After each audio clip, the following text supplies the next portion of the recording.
परमपूज्य श्री वीर तपस्वी चन्नवीर शिवाचार्य महास्वामीजी यांच्या 69व्या पुण्यतिथीनिमित्त श्री ब्रह्ममठ होटी संस्था व भक्तगणांच्या सहकार्यानं विविध कार्यक्रमाचं आयोजन या ठिकाणी करण्यात येत आहे आणि गेल्या 26 जानेवारीपासून ते 5 फेब्रुवारीपर्यंत अनेक विविध धार्मिक कार्यक्रमाचं आयोजन करण्यात आलं. म्हणजे त्यामध्ये रक्तदान शिबिर, आरोग्य शिबिर, वक्तृत्व स्पर्धा, पारायण स्पर्धा आणि होटगी आणि बाळवशीतील मठामध्ये महिला आणि पुरुष बांधवांच्या माध्यमातून पारायण संपन्न झालेलं. आज सकाळी फार मोठ्या वैभवानं बाळवशी मठामध्ये पारायणाचा सांगता समारंभ झाला आणि त्याच पद्धतीने होटगी गावामध्ये देखील पारायण संपन्न झाला. आणि सोलापूर येथे मार्कंडेय दक्षिण सोलापूर येथील MIDC भागामध्ये रक्तदान शिबिर आयोजित करण्यात आलं होतं. त्या ठिकाणी देखील मोठ्या प्रमाणात सहकार्य लाभलं. होटगी गावामध्ये रक्तदान शिबिर झालं, आरोग्य शिबिर झालं आणि MIDCचे इथं साधारणपणे न भूतो न भविष्यती अशा पद्धतीचं रक्तदान शिबिर आयोजित करून 631 जणांनी रक्तदान देऊ केलेलं आहे. आणि सगळ्यात महत्त्वाचं म्हणजे हे जे काही मठ आहे हे जातीपातीच्या विरहित आहे. मानव धर्माचा विकास झाला पाहिजे या दृष्टिकोनातून हे कार्यक्रम या ठिकाणी केलं जातं आहे. चन्नवीर शिवाचार्य महास्वामीजींनी या ठिकाणी अंधश्रद्धेचे पूर्वी जे अंधश्रद्धेला बळी पडवत होते ते अंधश्रद्धा दूर करण्याचा प्रयत्न पहिल्यांदा कोणी केला असेल तर चन्नवीर शिवाचार्य महास्वामीजींनी केलं.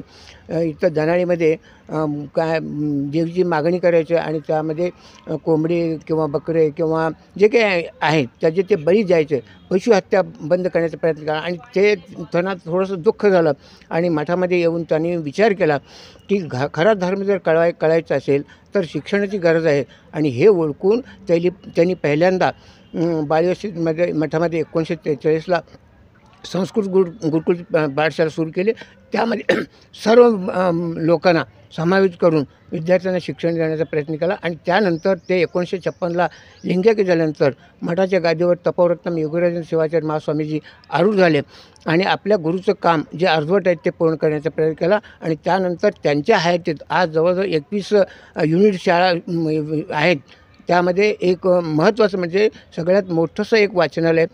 त्यामध्ये आत्ता सध्या 20,000 पुस्तकं आहेत आणि 15,000 विद्यार्थी शिकत आहेत आणि 4 हे वसतिगृह आहेत आणि त्यामध्ये सगळे मागासवर्गीय विद्यार्थी आहेत. आणि विशेष करून विद्यमान मठाध्यक्ष धर्मरत्न डॉक्टर मल्लिकार्जुन विश्वाराध्य हे जगद्गुरू झाल्यामुळं त्यांच्या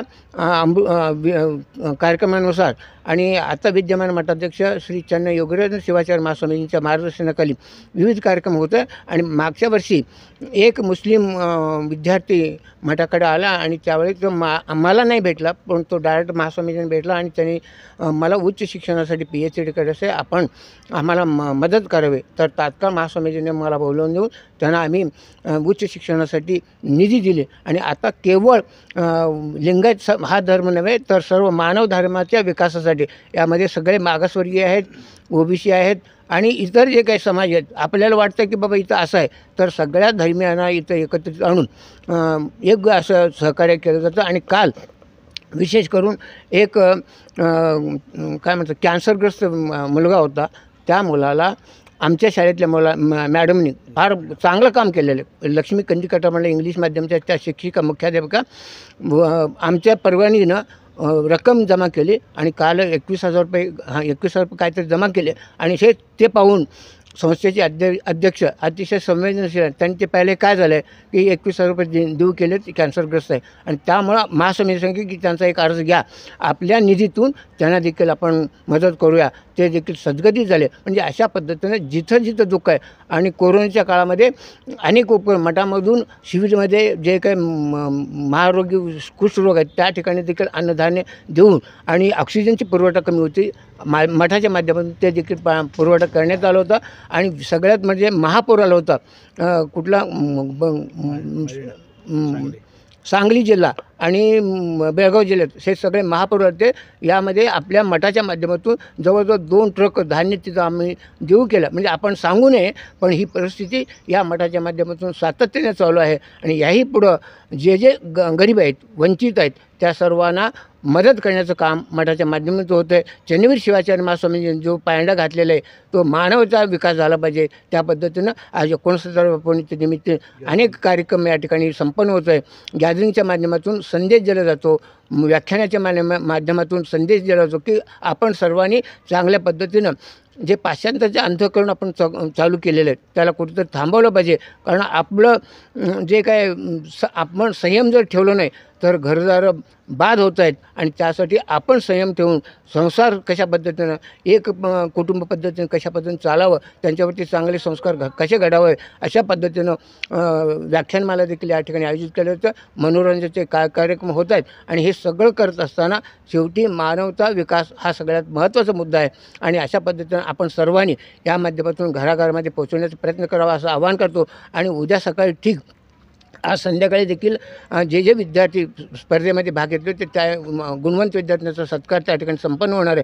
उद्या ठीक 5 वाजता या आत्मज्योती रात्री 2:10 आत्मज्योतीचं प्रज्वलन पूज्य महास्वामीजींच्या अमृतहस्ते होणार आहे आणि त्यानंतर बरोबर 5 वाजता बाळगसिद्धी मठातून पदयात्रेतून ते आत्मज्योती यात्रा हुडकीकडे प्रयाण होणार आहे आणि जागोजागी या ठिकाणी भक्तगणासाठी महाप्रसादाची सोय करण्यात आली आणि या सर्वांना महास्वामींचा आशीर्वाद आहे आणि आपण सर्वजण त्यामध्ये सम्मिलित व्हावं अशा प्रकारचं आवाहन करतो.